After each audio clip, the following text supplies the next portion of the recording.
ప్రియాంక చోప్రా గురించి ఎంత చెప్పినా తక్కువే. తన అందం, అభినయంతో ప్రేక్షకులను ఆకట్టుకుంది. హిందీలో స్టార్ హీరోలతో నటించింది. ప్రస్తుతం హాలీవుడ్ ను ఏలుతోంది. ఈ అమ్మడు వరుస సినిమాలు, వెబ్ సిరీస్లతో ఫుల్ బిజీగా మారిపోయింది. అయితే స్టార్ హీరోలతో సమానంగా రెమ్యూనరేషన్ తీసుకుంటుందట. ఓ ఇంటర్వ్యూలో ఈ బ్యూటీ తన రెమ్యూనరేషన్ పై ఇంట్రెస్టింగ్ కామెంట్స్ చేసింది. వివాదాలకు, సంచలనాలకు care of address Priyanka Chopra. Bihar లో పుట్టిన ప్రియాంక చోప్రా ముందు మోడలింగ్ ని కెరీర్ గా ఎంచుకుంది. ఆమె తండ్రి ఆర్మీ ఆఫీసర్. 2002లో రిలీజ్ అయిన తమిళ మూవీ తమిజన్ తో సిల్వర్ స్క్రీన్ కి పరిచయమైంది. ఈ సినిమాలో హీరో విజయ్.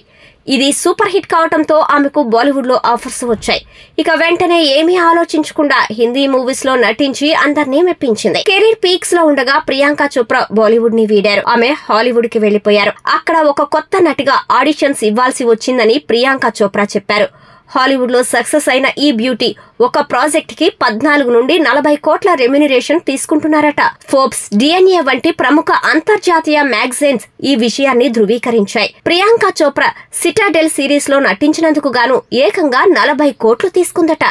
మొదటిసారి హీరోలతో సమానంగా రెమ్యూనరేషన్ తీసుకోవటం ఆనందంగా ఉందని ఆమె అన్నారు. ఇకపోతే తన వ్యక్తిగత జీవితంలో ప్రియాంక చోప్రా బాలీవుడ్ లో లెక్కకు మించి అఫైర్స్ నడిపారు. షారుఖ్ ఖాన్, అక్షయ్ కపూర్, షాహిద్ కపూర్ వంటి స్టార్స్ ఈ లిస్ట్ లో ఉన్నారు. తాను ఎప్పుడూ ఒంటరిగా లేనని, ఒక రిలేషన్ ఎండ్ అయితే వెంటనే మరొక రిలేషన్ పెట్టుకునేదాన్ని అని ప్రియాంక చోప్రా పేర్కొన్నారు. ఇక బాలీవుడ్ తనను వెలివేసిందని పరోక్షంగా చెప్పిందామె.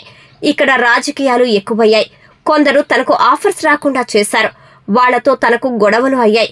అందుకే బాలీవుడ్ లో ఉండలేకపోయానని ప్రియాంక చోప్రా వెల్లడించారు. హాలీవుడ్ సింగర్ నిక్ జోనాస్ ని ప్రియాంక లవ్ మ్యారేజ్ చేసుకుంది. సరోగసి పద్ధతిలో కూతురికి జన్మనిచ్చింది. నిక్ జోనాస్ వయసులో ప్రియాంక చోప్రా కంటే 10 ఏళ్లు చిన్నోడు.